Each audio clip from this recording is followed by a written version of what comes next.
네, 이 내용 취재한 홍신영 기자와 몇 가지 더 짚어보겠습니다. 홍 기자, 사실 이 보도를 단독 보도라고 아까 말을 하려다가 고민을 하다가 안 했는데요. 이 사람들이 해외 문화원정으로 나간 것은 이미 예전에 있던 일이고 그것이 언론에 제대로 조명을 안 받은 것이죠? 네, 맞습니다. 네. 그런데 일단 이 제외 한국문화원장이라는 자리, 이건 어떤 자리인가요?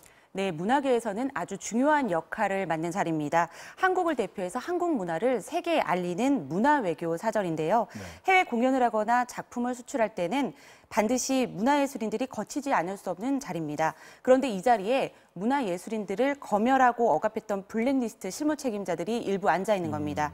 문화계가 분노하는 지점이 바로 이 부분입니다. 네, 굉장히 중요한 자리인데 말이죠. 근데 이제 이 사람들이 소위 영전에 나간 것은 시기상 박근혜 정부 말기였는데 문재인 정부로 바뀐 이후에 문체부에서 아무 조치 없이 이걸 그대로 방치했다. 이런 거 아닌가요? 네, 그렇습니다. 당시 특검 수사는 블랙리스트를 작성하고 지시한 사람들에 대해서 초점이 맞춰졌기 때문에 실제 리스트를 전달하고 실행한 실무자들은 검찰 수사방 밖에 있었습니다. 네. 검찰에도 참고인으로 불려다녔고 윗선들 관련 재판에도 증인으로 섰지만 문체부 차원에서 책임을 문 적은 한 번도 없습니다. 그래서 문체부의 조치가 미흡함을 넘어 제 식구 감싸기가 아니냐는 의혹까지 나오고 있습니다. 그런 얘기까지 있군요. 그런데 일각에서 또 지시에 따라서 집행한 공무원들을 전부 처벌하는 게 맞느냐.